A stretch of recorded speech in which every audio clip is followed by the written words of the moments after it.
Dr. Terry Daniels. Doctor, good to have you, my friend. Hey, good to have you all. How are you all? It's good. It's so good to be with you. I think you probably saw our poll there, and I think we're all so quick, and I'm so excited to hear you talk about recruiting and retaining employees. But we're so quick sometimes to think about it's all about money and benefits. Yeah. And we saw our poll from our audience say culture is so important, and I know you agree, and it's in your wheelhouse. But how is it? Hey, cold in Bowling Green today? It's just a little chilly right here. Well, hey, listen. Thank you so much for being with us. We're going to let you take this and go, and then we'll be around for some Q&A at the end. Okay? All right, appreciate you. Looking forward to it. Thank you all so much. Thank you. Thank you. Dr. Terry Daniels. All right, thanks so much, and welcome to this opportunity just to talk about winning the recruiting and retention war, strategies for success. Guess what? All of us in the workplace are trying to win this war, and you all know that as we look at this level playing field, it's not really level. There are things that some organizations are doing that are winning this battle with recruiting and retention. And that's what I want to talk about today. How do we win this war with this opportunity that we have in front of us? And as they shared before, it really is about that culture. So we'll get into that as well. And so just here's where we're going. Just what are the strategies for success? What are some of the strategies that we can employ for the success of winning this recruiting war and retention? Just a little bit about my background. Again, my background is over 30 years in human resource leadership, had global responsibilities across multiple states, multiple countries. And so having lived this for 30 plus years, I really want to just talk about how do we get these strategies in place so that we can succeed and win. And the key operative word is to win the recruiting and retention war. Those are two different things. We've got to recruit. We got to find those right talents that's going to help us meet what we're trying to meet. But not only do I need to recruit them, the battle is also to retain them, because retention is just as critical. And because I believe every person we hire is a multi-$1,000 investment in our organization.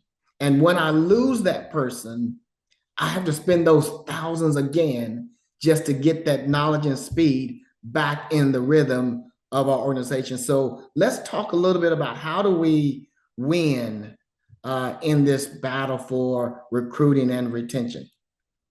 Feel free if you need to interrupt me with a question in the chat or along the way, but I just want to make sure that we have some dialogue about how to do this. Some of the key learnings that we want to look at is understand the importance of employee brand. If you're going to win the war for recruiting and retention, guess what? Whether you know it or not, your organization has a brand in your market. Your organization has a brand in the areas that you're recruiting. People are already talking about you in one way or the other. And I believe, maybe it's just me, I believe that we get to write the narrative of our brand with everything we do. Everything we do, we're writing the brand of ourselves and of our organizations. And that's why I say I'm always mindful of everything I do, because I'm writing my own narrative for my brand. Guess what? You're writing the narrative for your organization. You're writing the brand for your organization. And guess what? Every employee is part of writing that brand. So if you have unhappy employees, that's the brand that's being written when they're not at work. So how do we make sure that we understand the importance of our employer brand as we think about this battle with recruiting and retention? Secondly, how do we apply the strategies for these retention and engagement? We have to have the strategies in place so that we can retain our employees. It doesn't just happen because I want to do it. but how do we employ these actionable strategies, whether it's fostering employee satisfaction, creating positive work environment, the flexible work arrangements, all of those we're going to talk about. Those are the key components to building out this strategy to retain and recruit employees. And then just leveraging technology and data for recruitment and retention. Guess what? There's a lot of tools out there. How do we make sure we get the right tools so that as we're trying to build out our plans, that we're very strategic, we're very organized, we're very coordinated, and we're not just shooting from the hip to go get a talent, to bring them in, and I don't do the basic blocking and tackling to win this battle. So just think about those three things: employer branding, how do we apply the strategies that we're going to talk about, and then how do we leverage data and technology so that we do this thing very strategically. That's what I hope to gain, that we'll gain as we go through this workshop. And as we think about understanding the importance of the employer branding, let's talk about that a little bit. Here's something that I'm not sure if you've heard of this before, but the significance of an authentic employer value proposition. We've talked about value propositions before. We've heard about it before, but think about your employer value proposition. I just want that maybe a new concept to consider, but I think it might help us get our brand right. How do we do that? And employee value proposition highlights your organizational culture, mission, and benefits. This is the package. Right here is the package. How do we make sure that we are highlighting our culture in our material, in everything that we go public on? How do we make sure that we are highlighting it? Because guess what? Before you get someone to apply, they've already started understanding, trying to research your organization. Your literature is telling your story. Your literature is building your brand.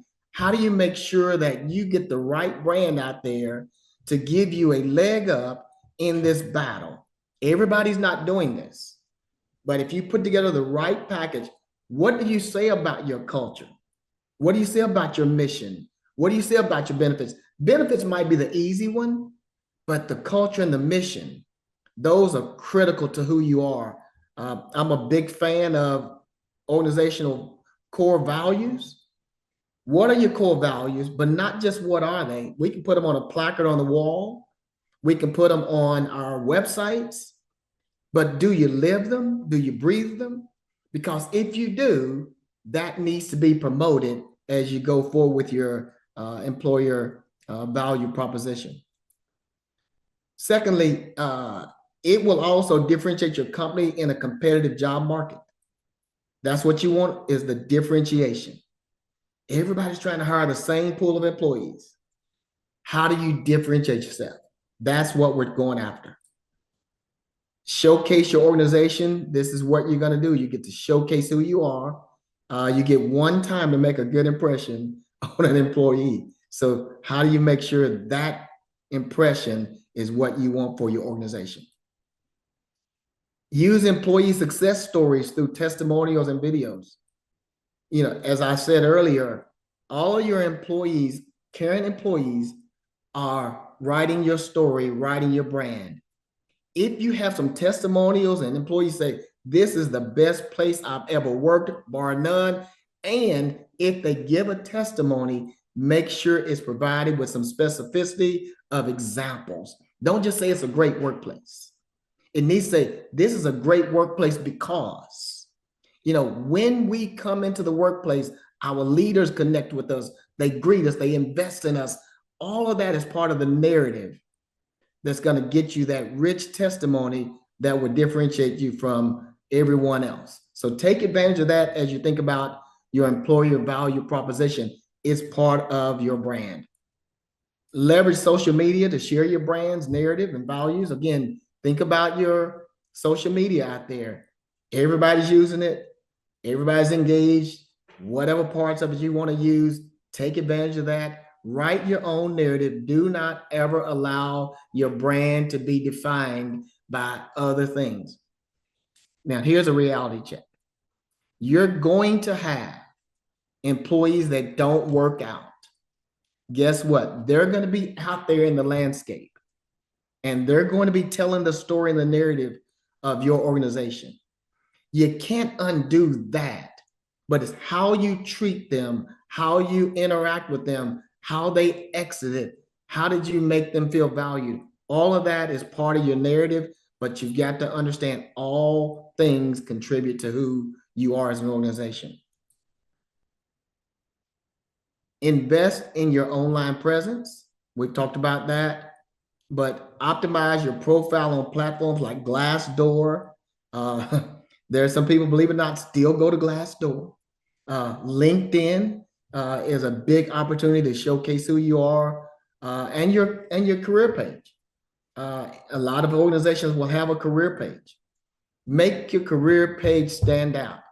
I'll tell anyone that's looking for a job, don't just apply in general. Go to the organization's career page, see who they are, see what they're talking about. If you can separate yourself from the pack, these things right here will improve your employer value proposition. It will be key to your brand. It will be key to winning the war with recruiting and retention. An attractive online presence helps draw the top talent. You know, when you're out there and people are talking about you, they're like, who is this company? What are they doing? That's where you get the benefits of knowing how to separate yourself from the pack. So again, we have to do those things for our own employer value proposition, but how do I prioritize the employee experience? Because if they're going to be part of who we are, let's make sure we help them write the narrative. The fostering inclusive workplace, we've talked about inclusive before, where employees feel valued and respected is crucial. They're writing your story, they're writing your brand. I want an employee to walk in the building, walk in my workplace, excited and satisfied. And when they walk out, I want them to say, man, I love my job. I love working there. They're going to go out and tell their friends and families. Guess what? You're writing that brand. So make sure that you prioritize the employee experience. You have an opportunity right here to write the script. With every employee, you're writing the script. I say this all the time. Maybe it's a Terry Daniels philosophy, but there's not 1 minute that's different from every hour. Every minute is connected to every hour. Every hour is connected to every day. Every day is connected to every week, and so on. Guess what? There's not an experience that's not connected to the overall of the organization. So when you think holistically about all of the employees and every experience, they're all connected to who you are as an organization. And if we invest in that, it will separate you in this recruiting battle. Secondly, here's some things we can do right out the gate. You set the tone by your onboarding and training initiatives. You're making this impression with this employee right out of the gate. If you have a good onboard plan, as an HR person, I'm telling you, you are creating the tone and the tenor for that employee right out of the gate. And a good onboard and training plan will make that person feel valued. You invested in them. And the one thing that we all want is I want my workplace to invest in me. I used to work at a manufacturing plant. I was an hourly employee for over 11 years, swing shift.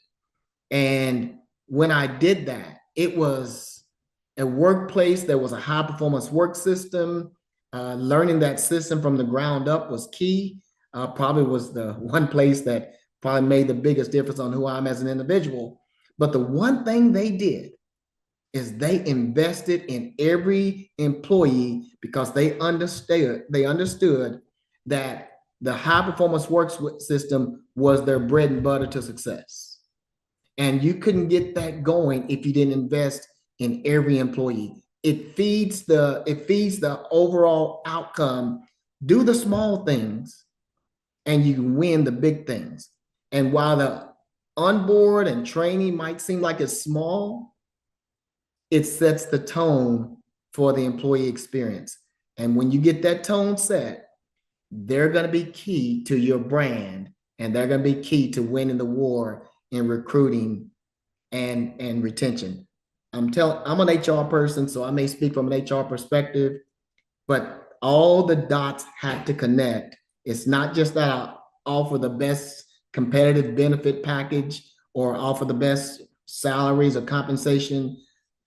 All pieces matter. And when you connect them all, you can win this battle. How do we apply these strategies for employee retention and engagement?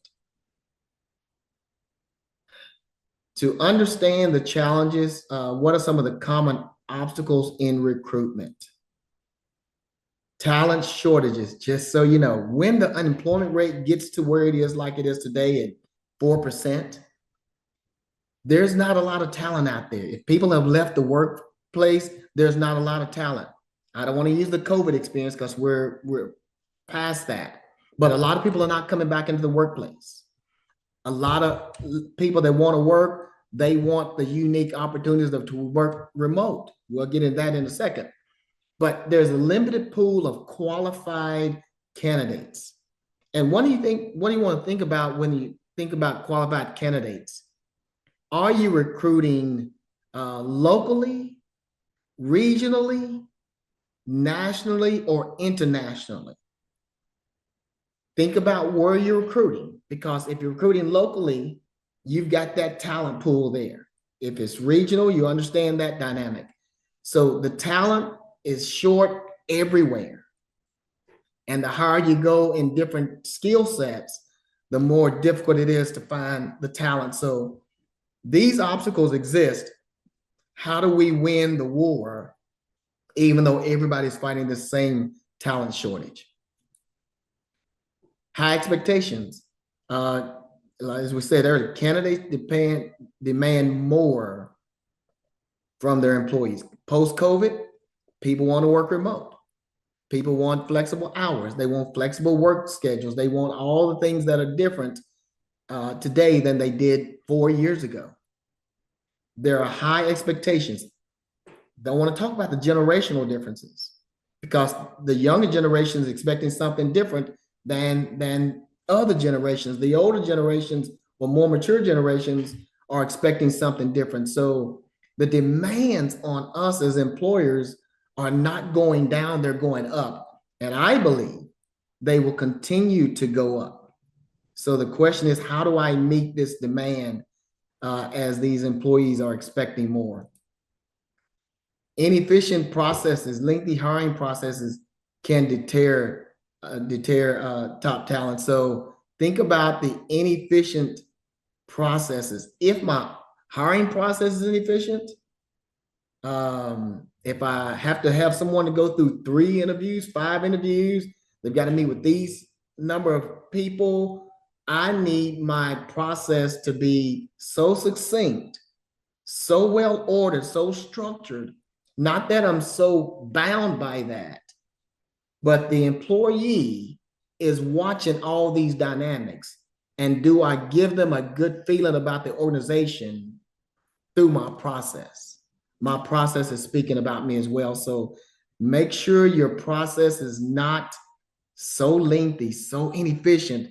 Make sure it's really rigid and it's structured, and you can improve it, change it, but you need a structured, efficient process for hiring so you don't send a bad signal to that potential employee. A need for innovation. To attract the right candidates, you've got to be creative and effective in your recruiting strategies. Again, there's the things we've always done. We post the application online. We may go to some job fairs. We may do some of those things.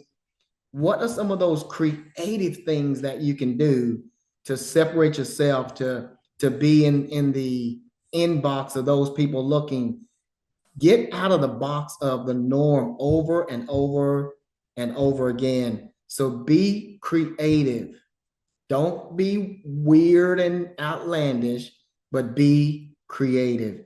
That will be key as you think about how do you attract these employees and overcome these challenges in the recruitment battle. Here's some key strategies for successful recruitment. Leverage technology. Utilize AI and recruitment software to streamline processes. There are a lot of tools in AI that can write the job descriptions. It can connect with employees from a virtual standpoint. It can keep the communication line open in a very streamlined way. There are softwares that will do this for us. And let's utilize some of those in the battle to win this war. We talked about the brand, but build a strong brand, showcase it to attract candidates. And showcasing, what does that mean? Does that mean putting it on a billboard? What does that mean? Putting it on a commercial or, running an ad? How do you leverage that brand to connect with more potential candidates? You got to find a way to be creative and showcase that. Engage passive candidates. Guess what? Everyone's not going to say they're looking for a job because they currently have a job, so they don't want their current employer to know they're looking for a job. But there are a lot of people that are looking passively. I do a lot of work on social media as an executive business leadership coach. And, if I connect with someone, a lot of people will connect with me. And I don't know if they think I'm going to be able to help them find some job, but a lot of people will connect. And it's because they may be passively looking without saying, yes, I'm looking. Want to connect. And so are they passively doing something to stay visible? I'll throw this acronym in there. VCP. I didn't put it in my presentation, but VCP is what I talk about when I am trying to, grow something. V stands for visibility. Visibility. Visibility will lead to the opportunity to create credibility. V is visibility, leads with the opportunity to create and strengthen credibility. And credibility will always lead to profitability. So all I'm trying to do is get visibility to improve my credibility, and then I will build my profitability. As an organization trying to recruit, you have to get that visibility, and hopefully that visibility will let you improve your credibility as an organization. And if you improve it as an organization, then it's going to lead to more profitability because you have the best talent to achieve the results you need. And all we want to do with all of these strategies is to enhance our recruitment processes so that we can attract and retain the best talent. This is a real battle for organizations today, is to get the right talent with the right skill set so that they can hit the ground running, so that you as an organization do not lose your momentum, you don't lose your rhythm in what you're trying to achieve. And so the best talent will let me get there faster without compromising what we're trying to achieve. The cost, I said we're going to talk about the cost of high turnover. It is real. And there's a direct cost that we have. Recruitment, training, and onboarding expenses. Your advertising, bringing people in, your leaders' time to do all the interviewing. Once I put that cost in there, then I've got the training to get the person up to speed, the onboarding expenses of managers' times, leaders' times, other team members' times. All of that is cost. And we may not see it as a cost, but if you have to come out of a meeting to do this, it's costing your focus on areas that might be even more critical. I'm not minimizing the criticality of recruitment, but these are costs that if I have a steady workplace where I don't lose talent, I'm not having to spend these dollars. So it's a direct cost. Not only is the direct cost, the indirect cost, lost productivity, decreased employee morale, customer dissatisfaction. I was talking to a leader this morning in a coaching session. He was telling me that he's got a person that's out for a medical leave that might be long-term. He's not sure that they're ever going to come back, but he's without that person. He's got a temporary person in that doesn't know the job. He's got someone that's about to go on maternity leave. All of those are valid reasons. But because of all of those changes, he's having to carry more load. The potential to miss deadlines can impact the business. The potential to not be excellent in what you do can cost the business. How do you make sure that you don't lose because you're having to do these things? Anytime you have a lot of turnover, you're going to have lost productivity. Employees will become less engaged because they're carrying more load than they normally would because of turnover. And then you just don't want to get into the customer dissatisfaction because you don't want to lose a customer. Hey, losing a customer is going to cost you, and it's all because it was led to because of the turnover of key talent. That's critical to keep the rhythm of our organizations.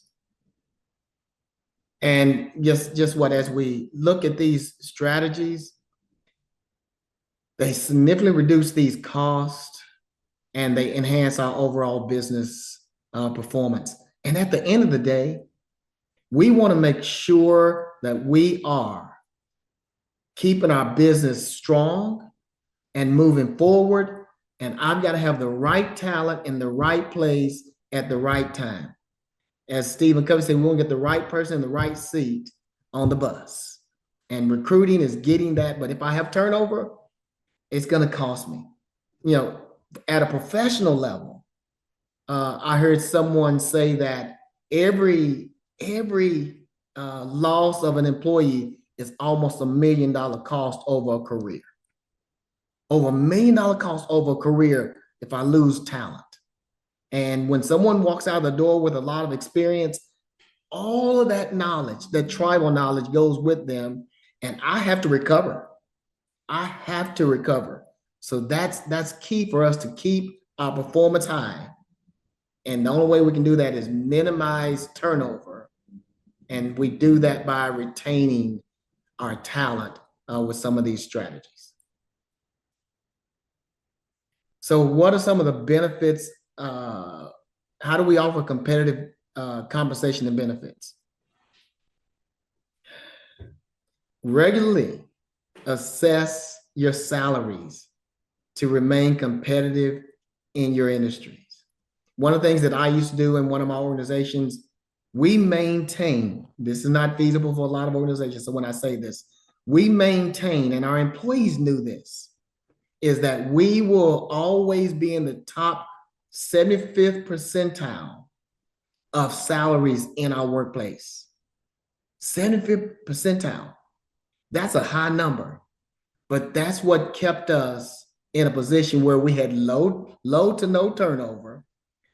We had people that wanted to work for the organization, but we we measured ourselves against our local talent.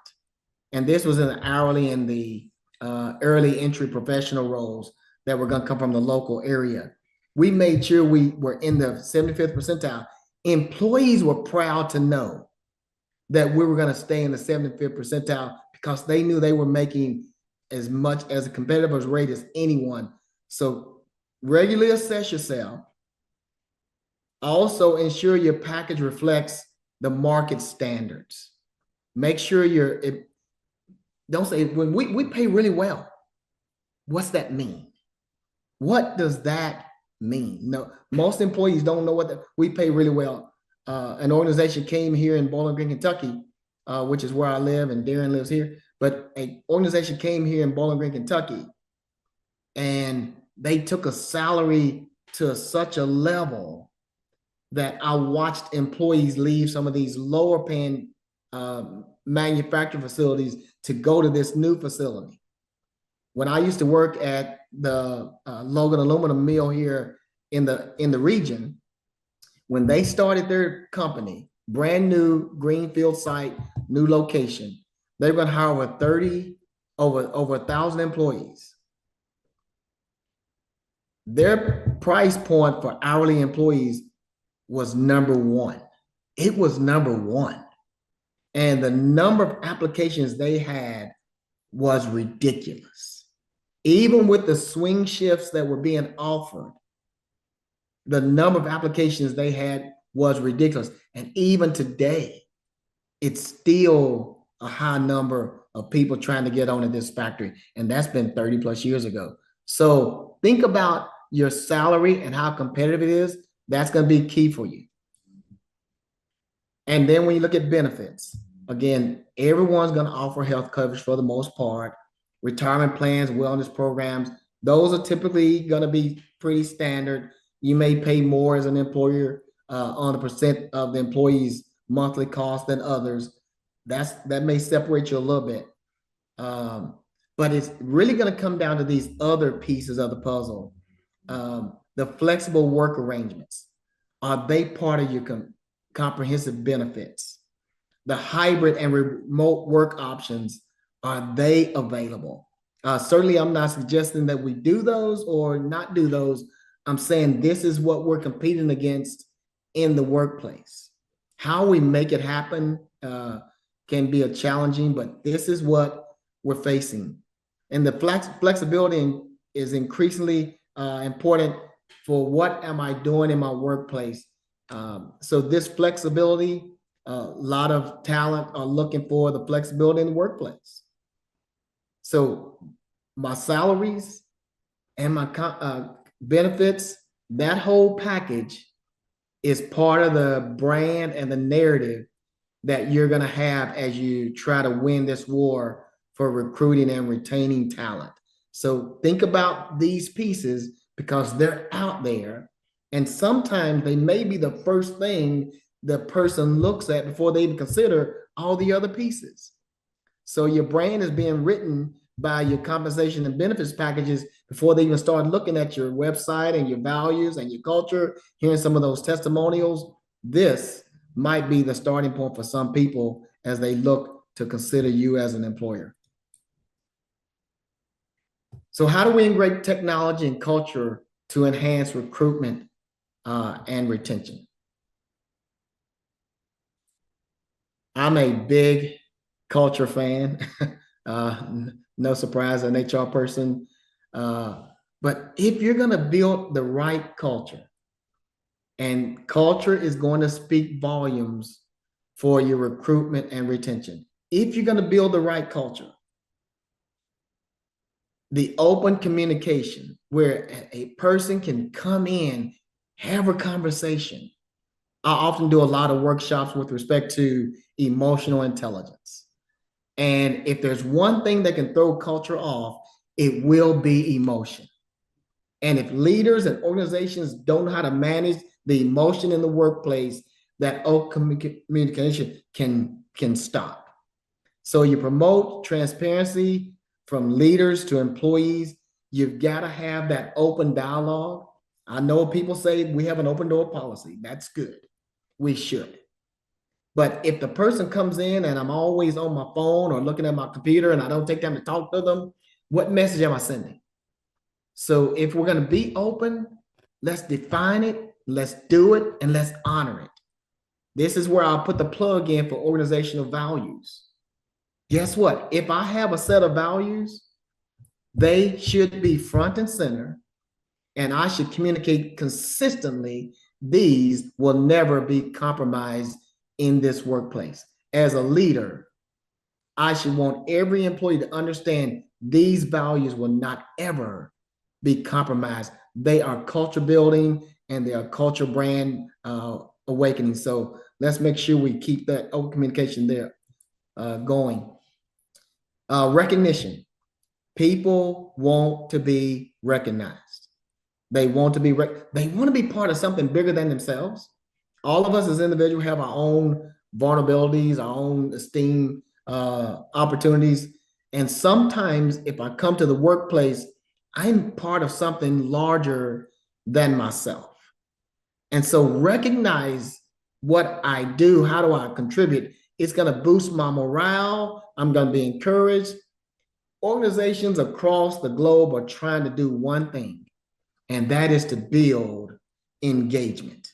They're trying to build engagement. And they're spending a lot of money on trying to build engagement. These things that I'm showing you on this slide will improve your engagement so much, and they don't cost a lot. You know, recognition doesn't cost anyone. To go up to someone and say, listen, when you made that presentation yesterday to the board, and when you included these examples from our experience, it was amazing. Just that is crazy.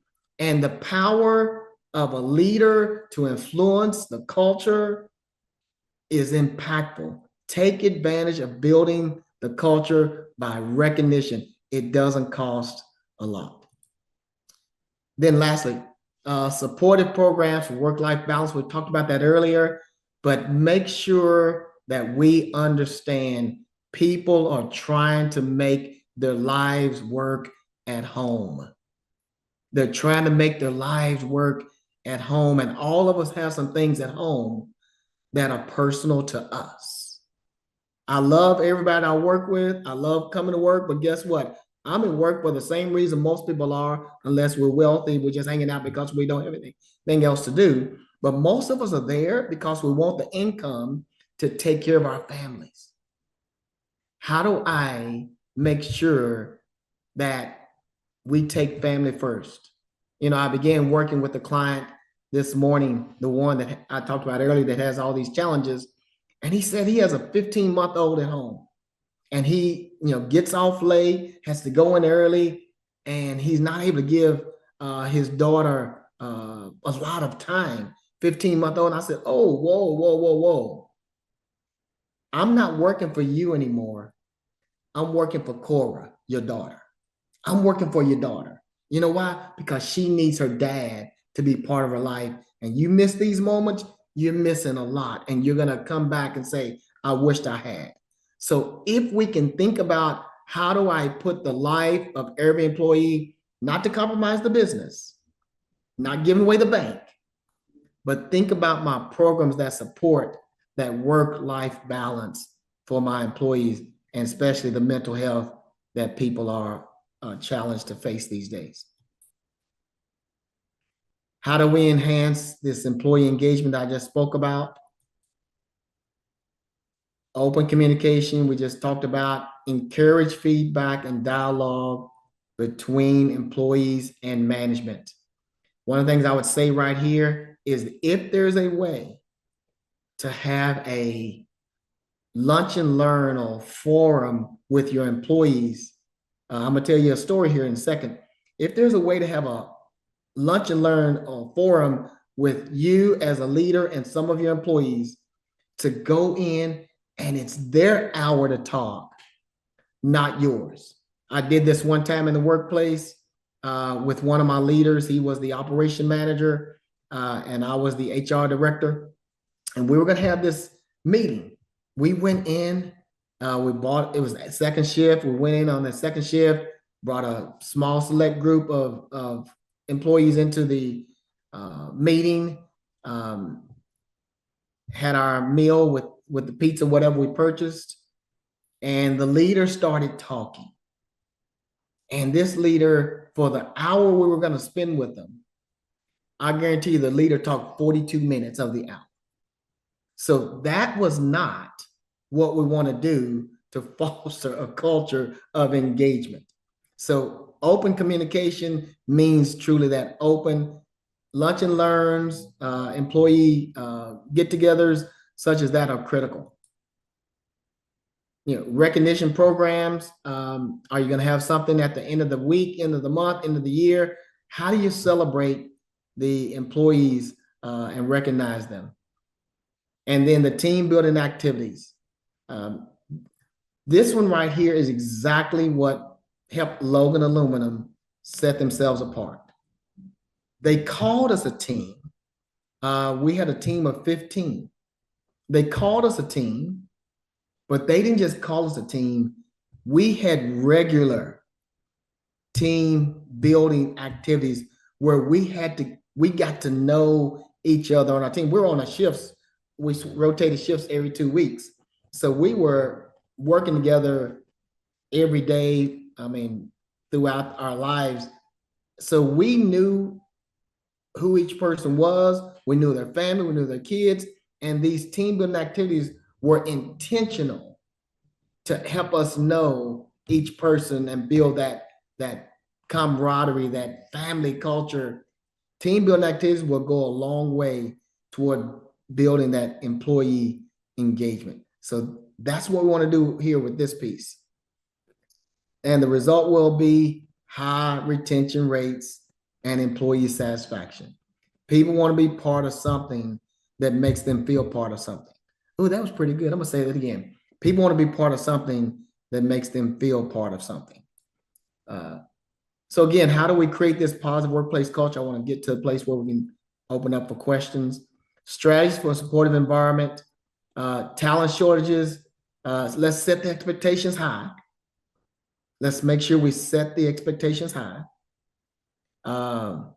Make sure we minimize our processes so they're not inefficient.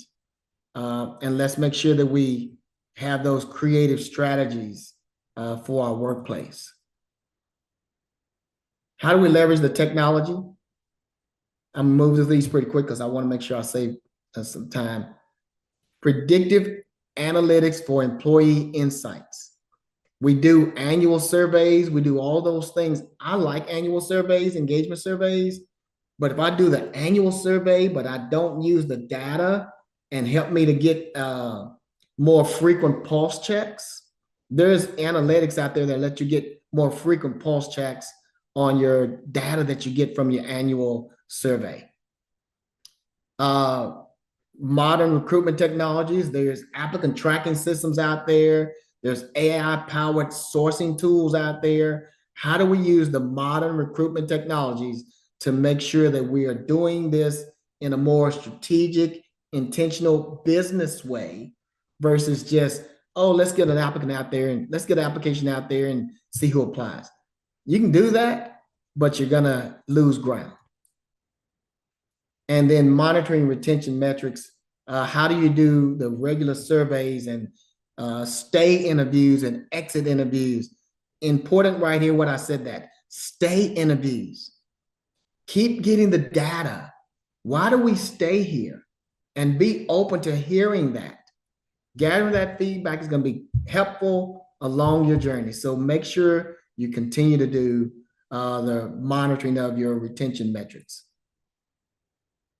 Again, just to recap, develop a compelling employer brand and an authentic employer value proposition. Prioritize employee experience through engagement and growth opportunities. Those are going to be important. Offer competitive compensation and flexible work arrangements if possible. Don't say it if you can't offer it and can't own it. So make sure you don't say it if you can't own it. Foster a strong internal culture with open communication and recognition. This is what we're asking for as employees. I want to make sure that someone is going to let me become the best version of myself. Does the workplace let me do that? That's what Logan did for me.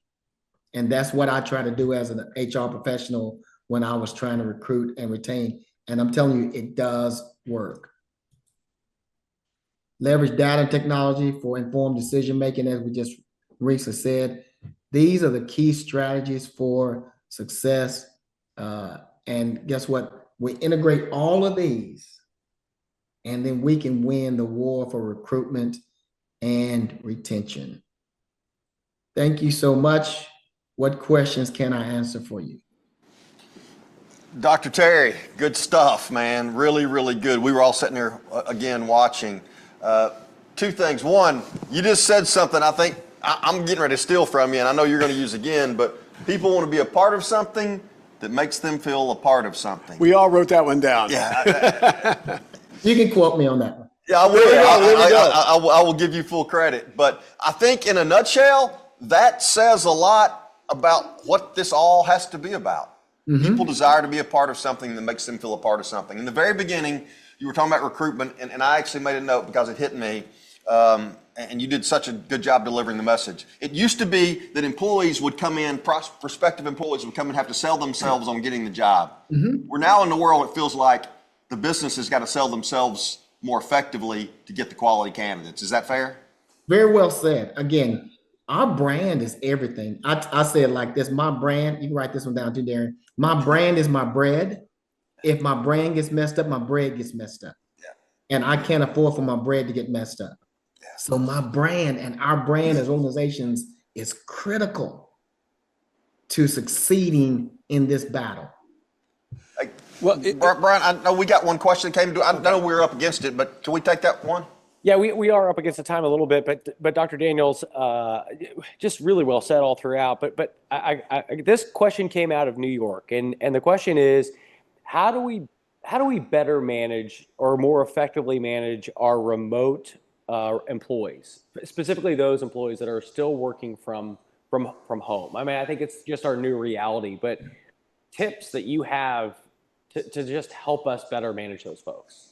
You know, you can't just let them be divorced from the workplace. You have to be intentional about building the engagement. You have to have a frequent interaction with them. You can't just say, here's a list of tasks to do, go do them, and we hope you'll stay connected. No. We have to be intentional to build the culture.